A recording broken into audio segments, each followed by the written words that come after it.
¿Aló? Caro, ¿qué más? Hola Alejo, ¿qué más? ¿Cómo estás? Ah, bien, ¿y tú? No, imagínate que me pusieron un trabajo sobre industrias culturales, estoy más embalado. Necesito que me ayudes, no puedo encontrar información sobre eso. Casualmente estuve viendo la orquesta de la universidad ahorita. Tengo la persona indicada que nos puede ayudar con eso. Si quieren nos vemos ahorita. Dale pues, chao, gracias. Listo, dale, chao.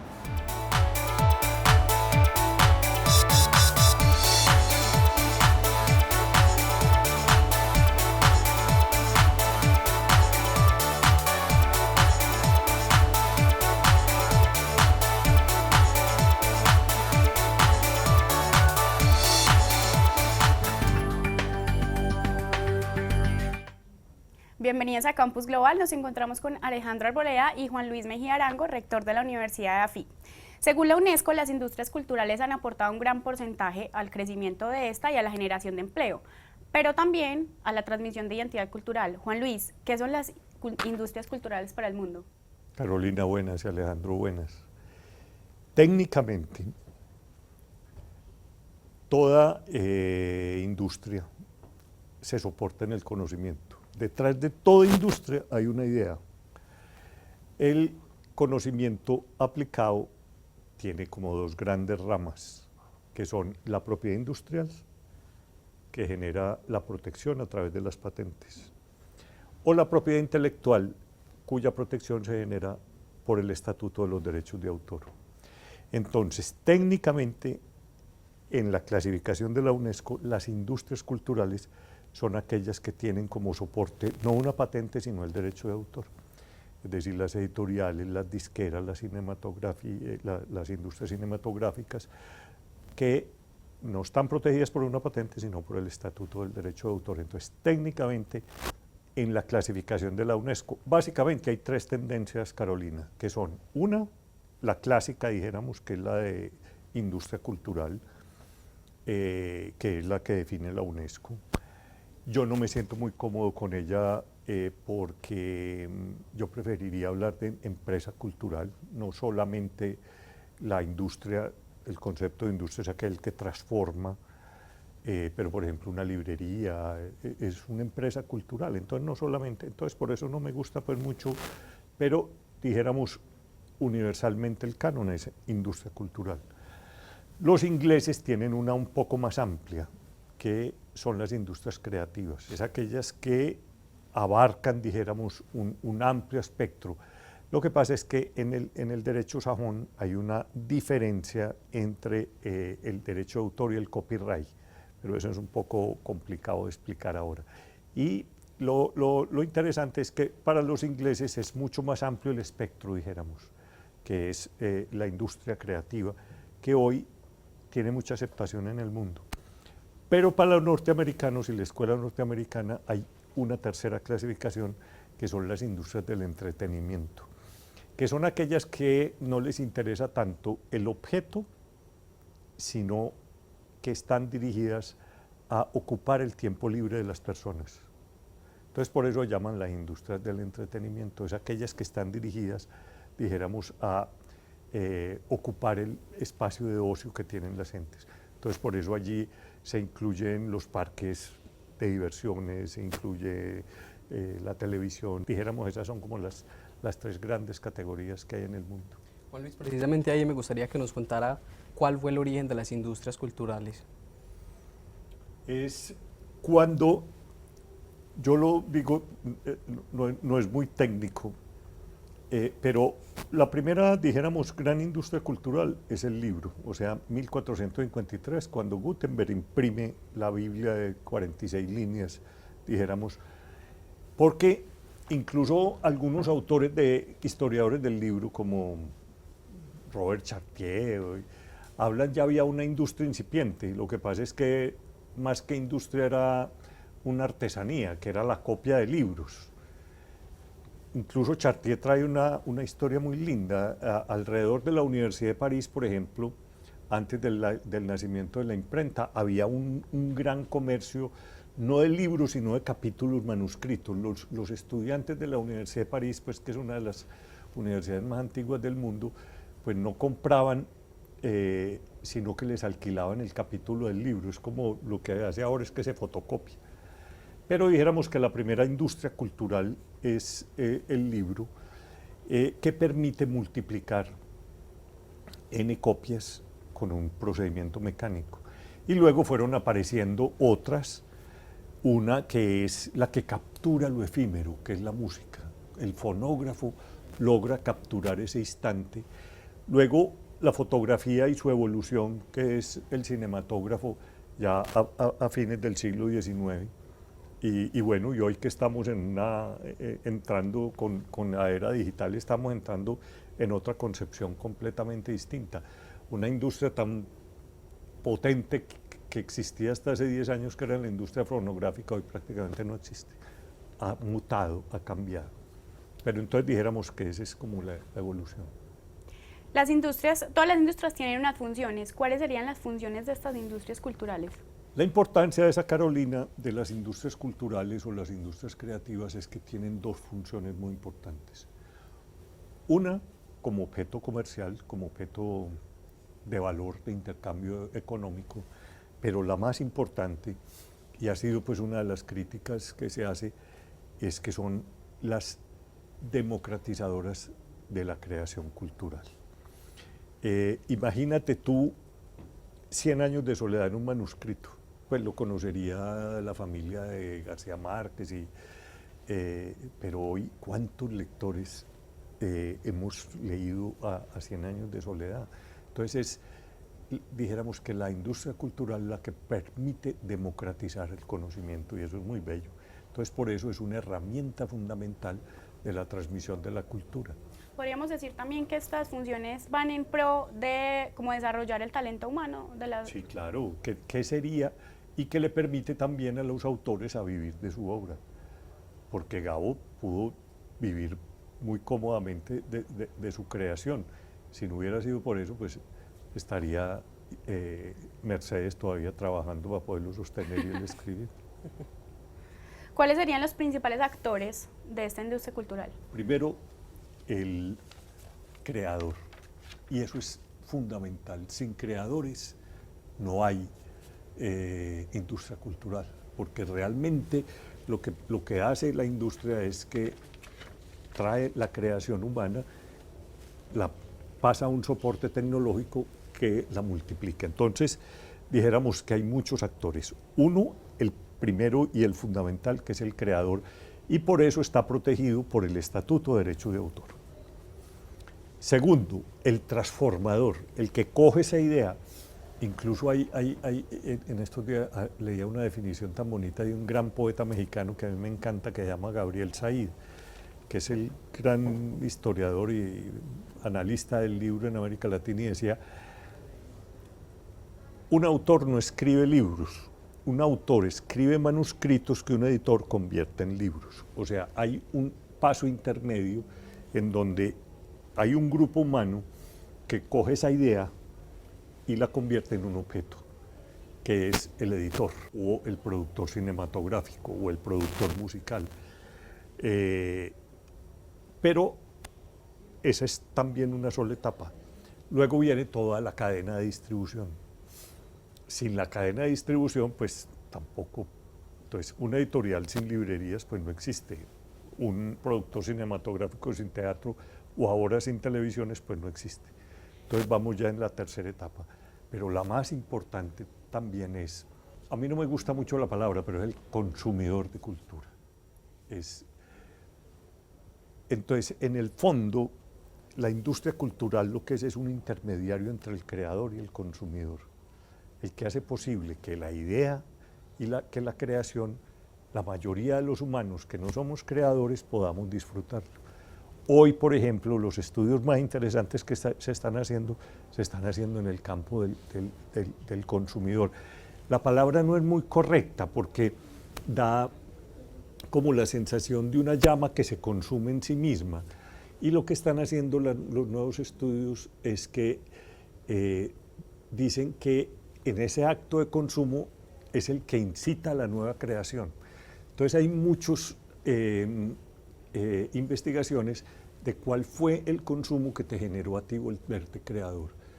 Entonces García Márquez una noche lee la Metamorfosis de Kafka y dice, y es que esto se puede hacer en literatura. Entonces él se vuelve escritor. Y un día, por allá en un pueblo lejanísimo en China, un autor lee a García Márquez y dice, es que esto se puede hacer con la literatura, y se vuelve escritor, y ese es Mo Yan, el premio Nobel de literatura chino. Entonces es la creación que genera creación. Entonces eso serían como, dijéramos, los 4 momentos de las industrias. Perfecto. A nivel global, Juan Luis, ¿cuáles son los principales generadores de industrias creativas?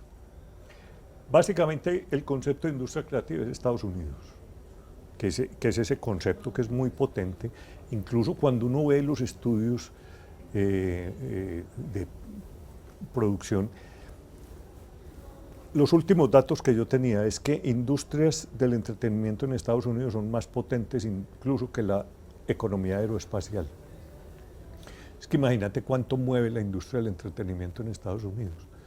Solo las cifras hoy de los seriados de televisión que están sustituyendo a Hollywood son cifras pero astronómicas, y mucho más ahora cuando la televisión va a dejarse de ser una pantalla fija y va a incorporar a los dispositivos móviles. Entonces eso va a multiplicar aún mucho más el consumo de ese tipo de objetos. Juan Luis, ¿en qué porcentaje contribuirían las industrias culturales o creativas en una economía? Los últimos, sobre todo a fines de los años 90, a principios de este siglo, empezamos a hacer los estudios no es muy fácil, porque ya la categoría puede ser amplia o restrictiva. Amplia es, por ejemplo, la que incluye mucho sector de la economía que tiene como sustento el derecho de autor y no es propiamente una industria cultural, la publicidad, por ejemplo. Entonces, si tú incluyes la publicidad y revistas, puede tener un volumen. Si es más restrictiva, la que son estrictamente industrias culturales, las que transforman, dijera, la creación, hay distintas. En España, por ejemplo, es muy alto, es por encima del 4% del PIB.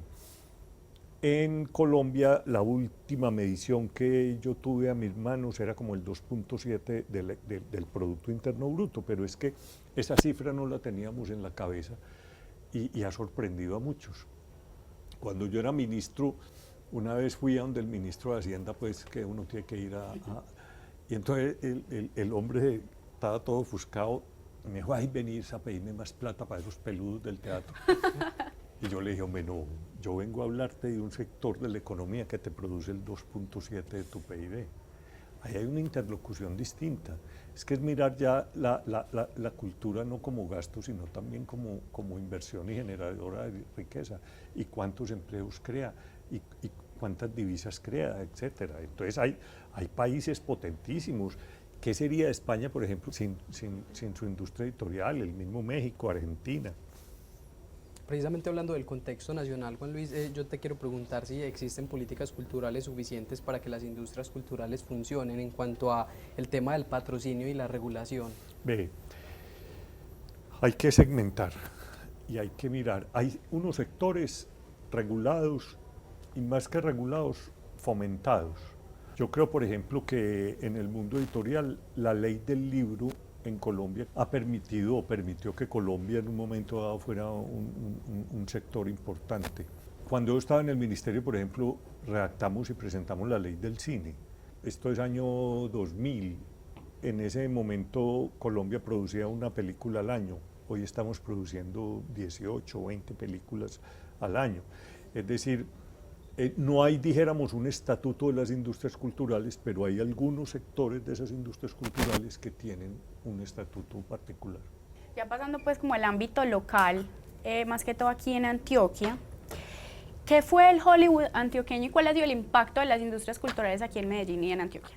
Carolina, qué bueno que me hagas esa pregunta porque yo quiero que los antioqueños reflexionemos sobre las industrias culturales y su impacto en nuestra cultura.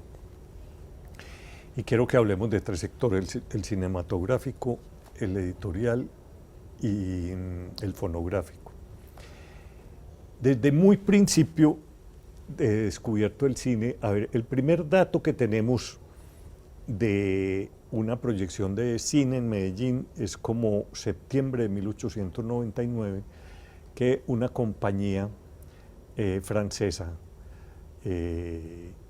venía de pueblo en pueblo proyectando el cinematógrafo. El cinematógrafo es la fotografía en movimiento. Entonces los hermanos Lumière lograron producir, generar, dijéramos, entonces se traía como una novedad. Y entonces se proyectaba. Y aquí en 1899 se proyectaron las primeras películas que eran, yo me imagino que muy divertidas. Acordémonos que no había luz eléctrica, entonces era un aspecto interesante para... Pero las que yo he alcanzado a ver de esa época todavía no paneaban. El concepto de paneo no existía, entonces era una cámara fija que se ponía. Entonces, por ejemplo, yo conozco películas de una corrida de toros, entonces pasa el toro, pasa el torero, porque todavía la cámara no se movía, no buscaba. Pero aquí hubo un grupo de personas muy importantes que fueron los hermanos Di Domenico, los hermanos Acevedo, y un gran empresario que se llamaba don Gonzalo Mejía.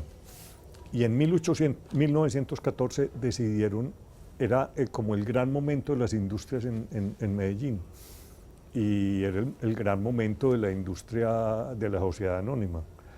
Entonces ellos habían vislumbrado que una de las industrias promisorias en el mundo era el cine, y entonces crean se llama Sociedad Cinematográfica de Medellín, y hacen, por ahí tengo la lista de los accionistas, eran como 140 personas que adquieren acciones y hacen la primera película, que se llamaba Bajo el cielo antioqueño. Todo Medellín actuó en esa película, porque la idea era meter como todas nuestras, entonces está el ferrocarril, están las fincas cafeteras, están las fincas ganaderas, el Club Unión, por supuesto, donde se grabó buena parte. Y fue un éxito de taquilla, pero complementaria a esa, crearon el Teatro Junín. Es que imagínate la desmesura en ese momento, un teatro para 4.000 personas en una ciudad que no tenía 100.000 habitantes. Entonces, la dimensión, porque ellos decían, esta es una de las industrias del futuro. Desafortunadamente en el año 27 cambia la tecnología y desaparece el cine mudo y nace el cine sonoro, y la tecnología cambia y ellos se quiebran. Entonces hubo un primer intento muy importante en Medellín de crear un Hollywood en América Latina. Hace 60 años hubo otro intento, se llamaba Procinal, productora de cine nacional, cuyo promotor era Camilo Correa, un soñador, un Quijote, y tenían los estudios en San Antonio Prado, era un Hollywoodcito en San Antonio Prado. Y hizo una primera película, pero a diferencia de Bajo el cielo antioqueño, que esta se llamaba Colombia Linda, fue un fracaso tremendo, porque Camilo era muy desordenado. Al final era editando esa película a la carrera y se les olvidó numerar las latas de los... Entonces todas las presentaciones de la película fueron diferentes, porque el hombre que manejaba el proyector pues ponía las latas en distintas... Entonces no había una secuencia. Entonces fue un desastre y se quebró. Y bueno, a Camilo terminó en la cárcel. Pero fueron intentos importantes. Ahora tenemos ya otra visión, ya no de producir nosotros mismos, sino de generar. Por eso Tom Cruise está filmando en Medellín, porque estamos generando condiciones para que vengan grandes productoras a hacer. Entonces ahí hay como una historia. Esa es la del cine. Además de todos estos aspectos importantes, ¿en qué más podemos argumentar la importancia que tuvieron estas industrias culturales de la época? Yo le puedo contar una. Una que tuvo un gran impacto en nuestra cultura es la industria fonográfica. Cuando empezaron a llegar los primeros fonógrafos y hubo es que Es que imagínate eso, por primera vez en la historia de la humanidad lográbamos capturar lo efímero, lográbamos capturar la música, que era el arte efímero por excelencia, lo podíamos perpetuar en un disco, que eran unos discos grandes, así de acetato. Y entonces, cuando empiezan a llegar los primeros fonógrafos, la música colombiana era muy importante, Moral Espino, todo el auge de la que llamábamos las estudiantinas y las liras. Y entonces los grandes productores de música del mundo, la RCA, la Columbia, venían a Colombia a buscar músicos para grabar, y a Moral Espino, por eso estuvo en Nueva York y toda esa cosa. Pero en la lógica del mercado, pues para no tener, porque era el lado A y el lado B, pues entonces para que la gente tuviera que comprar más, entonces siempre y hasta lo último de la música era esa lógica. Por el lado A ponían el éxito y por el lado B un relleno. Pues como ahí, para que la gente, si compraban música colombiana, pues para que le íbamos a meter dos, entonces le metíamos uno y después un relleno. Pero el relleno que le meten a esos primeros discos es una música que empieza a oírse en el sur, que es el tango. Y eso coincide en Medellín con el proceso de la industrialización. Entonces es la gran migración de los campesinos a la ciudad. El tango es la música del inmigrante, italiano que llega a Buenos Aires y tal. Entonces ese campesino que llega a Medellín ya no le canciona el lado A, sino que él se identifica con el lado B. Y por eso adoptamos el tango en Medellín como una parte de nuestra cultura. Entonces, fíjate y verás cómo a través de una industria cultural y de un consumo cultural, pues nosotros tenemos unas grandes transformaciones culturales. Eso lo tenemos que estudiar algún día.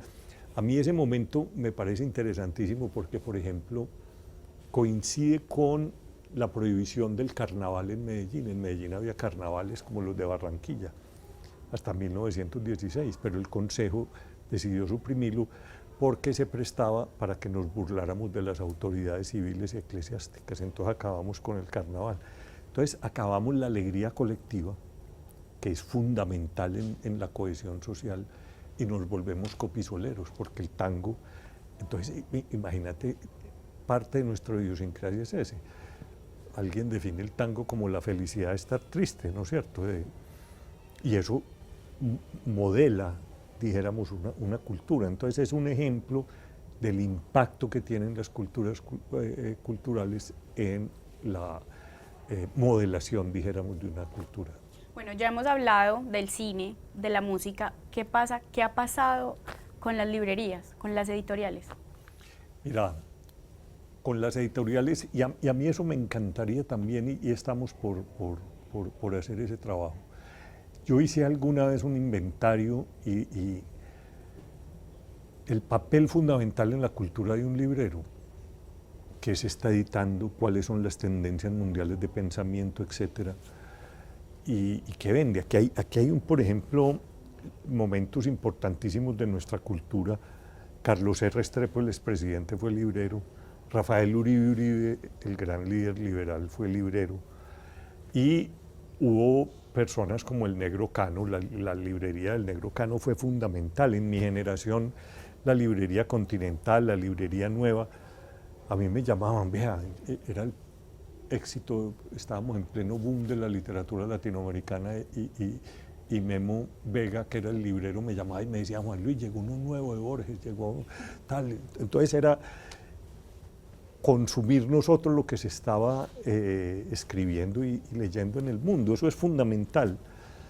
A mí me encantaría poder hacer dijéramos, la historia de nuestras mentalidades a través de las lecturas, a través de las épocas. Luego vienen las editoriales nuestras.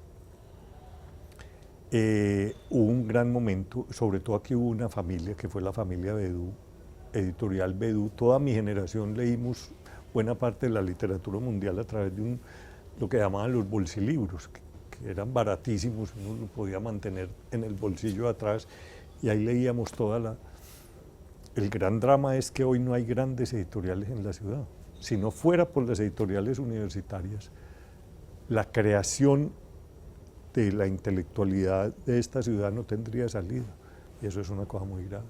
Bueno, Juan Luis, me gustaría saber cuál es el papel que cumple el sector privado y el sector público en cuanto a la promoción de las industrias culturales. Mira, yo creo que el sector público lo que debe es generar condiciones. El sector público es muy mal productor, peor distribuidor, hacen con muy buenas intenciones, pero no tiene mayor impacto si vos no tenés capacidad de distribución. Entonces yo lo que pienso es que el Estado lo que debe es generar un ecosistema, generar unas condiciones. Por eso te hablaba, por ejemplo, de la ley del libro. La ley del libro generó unas condiciones. El libro en Colombia, por ejemplo, no tiene IVA, es un estímulo muy grande.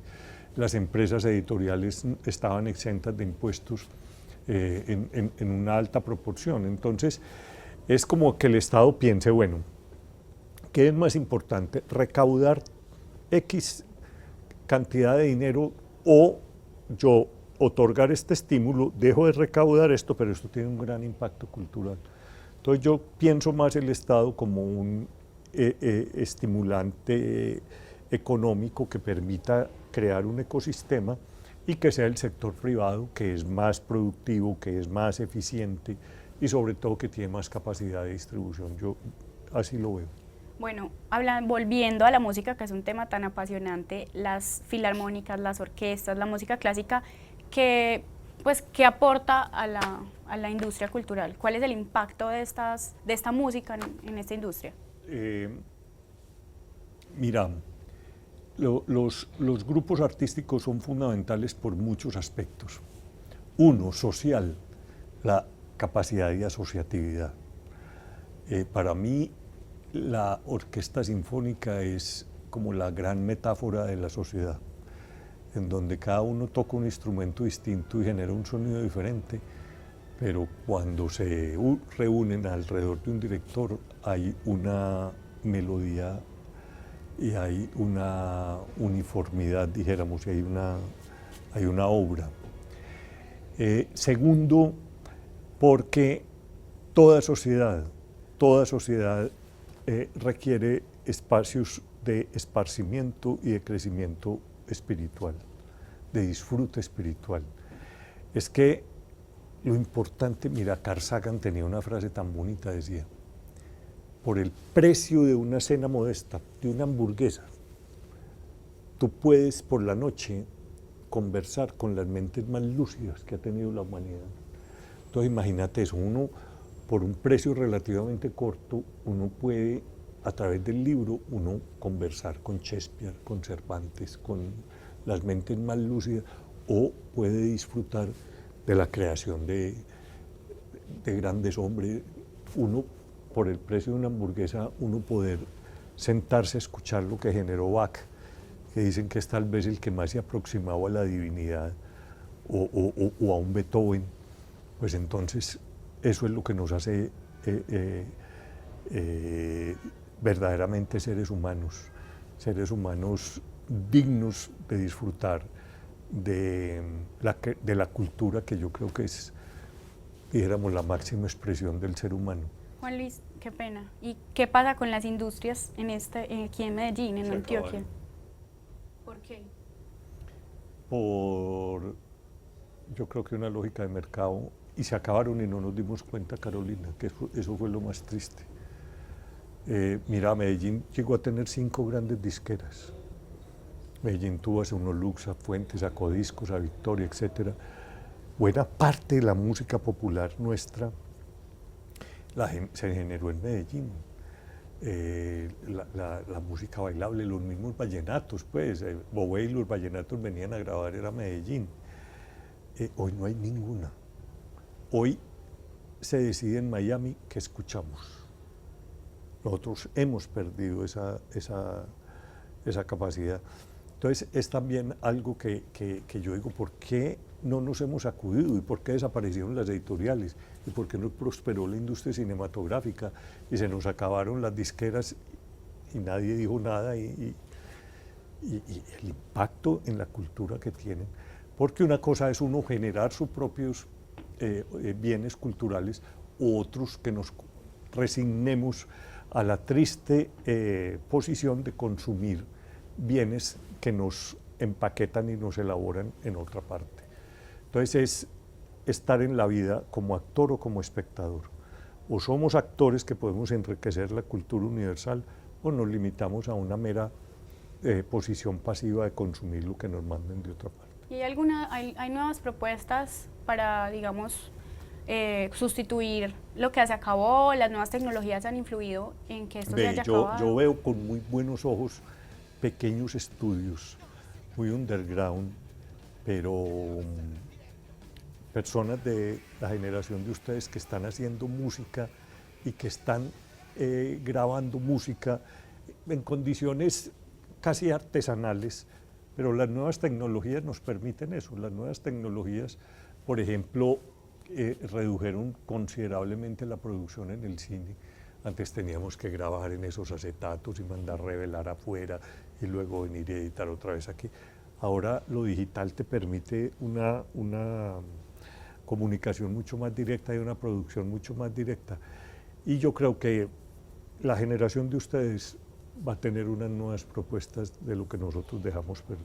A nosotros que nos espera en la cultura de Medellín, por si se puede rescatar en este momento, y cuál sería el apoyo para las industrias culturales. Mira, yo creo que Ruta N, por ejemplo, está haciendo una reflexión muy interesante sobre, pero dijéramos con un nuevo lenguaje. Ruta N, por ejemplo, está promoviendo mucho lo que es la industria de la animación. La industria de la animación hoy es una de las industrias en el entretenimiento más potentes del mundo. Y nosotros tenemos condiciones para ser, dijéramos, un epicentro en Medellín de una industria que se demanda en el mundo muchísimo y que por distintas razones es mucho más costosa general en otro país. Entonces ahí hay un nicho. Lo que está haciendo Ruta N también de promover, convertir a esta región dijéramos, en escenarios para grandes producciones cinematográficas. Es que eso mueve mucho dinero. Alrededor de la producción de una película, yo no sé, no tengo los cálculos de cuánto va a irrigar, dijéramos, en la economía de esta región esa película que se está haciendo Tom Cruise. Otra cosa es que me guste o no me guste el contenido, pero la producción de la película es un hecho económico que es muy importante. Entonces creo que desde Ruta N se está pensando. Lo que no veo es que estemos pensando cuál es el papel del mundo editorial, el papel de las librerías, por ejemplo. No hay un solo aliciente. Las librerías quedaron reducidas a los centros comerciales. Los barrios de Medellín no tienen teatros. ¿Cómo les parece que a fines de los años 70, en lo que hoy denominamos, que a mí no me gusta, la Comuna Nororiental, había 17 salas parroquiales donde se exhibía cine? Es decir, había 17 espacios de socialización, porque el cine es una socialización. Cuando el cine y la proyección de cine dejó de ser, dijéramos, económicamente rentable la distribución, entonces lo que hicieron fue concentrar los teatros en centros comerciales y yo no sé si ustedes saben esto, que el negocio no es proyectar cine, sino vender crispetas y perros calientes y a uno le enciman la película, porque a lo que lo llevan a uno es a consumir comida y lo otro se lo enciman. Pero entonces imaginen la pérdida que tuvo esta ciudad cuando desaparecieron 17 centros parroquiales donde se proyectaba cine sábado y domingo, donde los pelados estaban reunidos alrededor de una actividad cultural, y hoy eso no existe. Entonces se pueden hacer cosas de esas. Algunos espacios, por ejemplo, como los que hay en la ciudad, se desaprovechan, como por ejemplo en la Comuna Nororiental, precisamente en Aranjuez, que hay algunos espacios como museos, que son de barrio, en Bello también hay algunos, digamos que pueden ser desaprovechados en cuanto a Yo creo que nosotros tenemos que repotenciar mucho más. Y ahora, por ejemplo, la SUBA, todo esto nosotros lo debemos. A ver, es que las políticas culturales se quedan cortas. Y, por ejemplo, hacemos mucho concurso de creación, y el premio a la novela, el premio al cuento y el premio a poesía.